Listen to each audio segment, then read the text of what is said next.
আলাইকুম, অগ্রিম ঈদ মোবারক, ঈদুল আজহার। আমার পিছনে দেখছেন যে গরু, আস্ত গরু। এই গরুটার ওজন আছে 220 কেজি। আমরা ঈদ উপলক্ষে নিয়ে এসেছি। আমাদের এখানে আমরা যতগুলো বাঙালি আছি সেগুলো সবাই আমরা এগুলো ভাগ বটারা করেই কিনে নিই। আস্ত গরু নিয়ে আসি, জবই করে নিয়ে আসি আমরা নিজেদের মতন। আমরা এখানেই করি। আমাদের এখানে কেউ গোচরি না, কিছুই না। আমার এখানে ভাই ব্রাদাররা আছে সবাই, সবাই বসে আছে। এরা সবাই এগুলার কাজকর্ম করবে, এখন আমরাও করব, সবাই আমু করব, সবাই মিলেই করব, সবাই মিলেমিশে।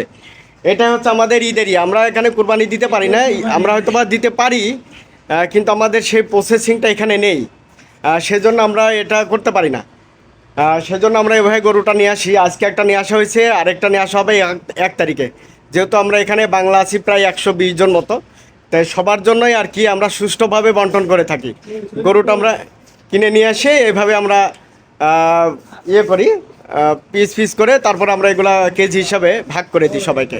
তো সবাই আমাদের জন্য দোয়া করবেন। ধন্যবাদ সবাইকে। পরবর্তী আরেকটা গরুর দিন আরেকটা ভিডিও আপনাদের মাঝে পোস্ট করবো। ধন্যবাদ। ততক্ষণ পর্যন্ত পাশে থাকবেন।